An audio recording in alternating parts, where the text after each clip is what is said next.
information card to keep track of all of my hostess coaching and my communication with my hostess.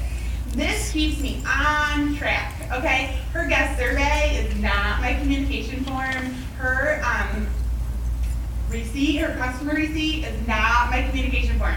Basically, why my calendar is falling apart, is that I tack her hostess info card in the date order of her show.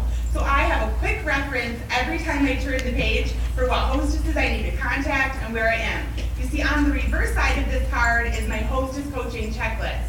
It's all the ways that I communicate with my hostess leading up to my show. So if these aren't communicated or checked off, then I know that I have some work to do, okay?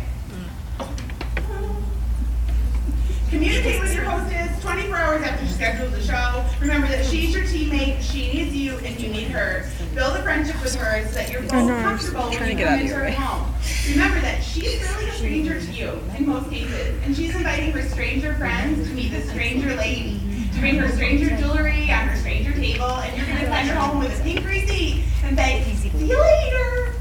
Your jewelry will be in 10 days. So you have to build relationships because you have to build trust.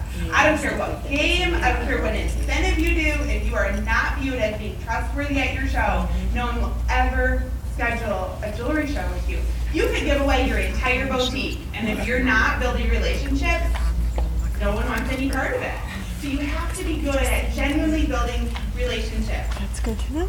Send a handwritten note or a thank you every time someone schedules a show. Every time, even when she moves her date for the 4th time. Send her a handwritten note. Call her once you received her guest list. It will probably be a left message.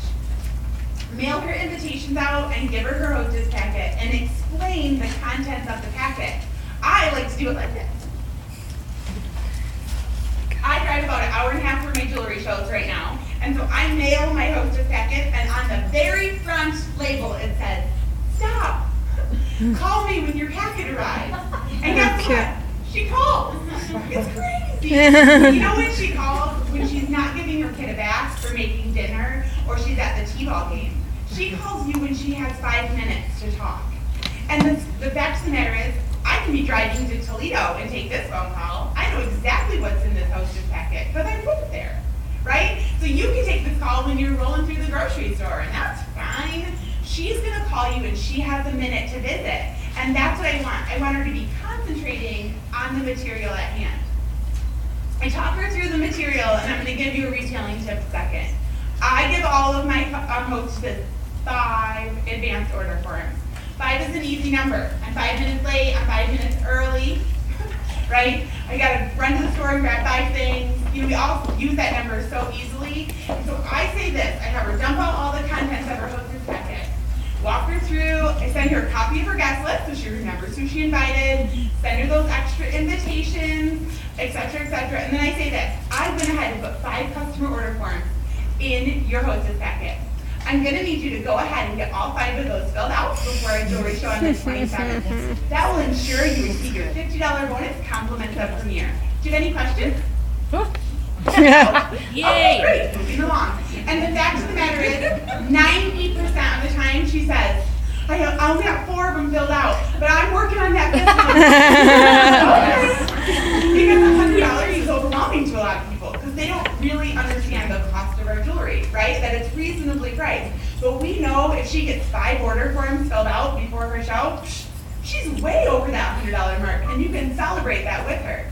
That is the #1 bonus that I give at my jewelry shows because I set her up for success. I want her to receive as much free jewelry as possible. You see, good news travels fast and bad news travels faster.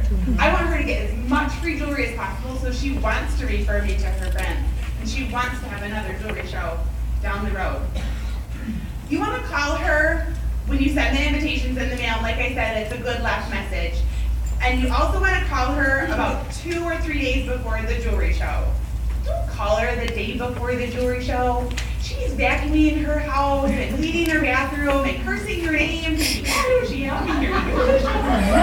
But if you call her 72 hours before the show, she's still happy to hear your voice, right? And if you're going to ask her to do something, if you're going to inquire about her advanced orders, if you're going to ask her to make reminder calls, You have to ask her with enough time that she can actually accomplish those things.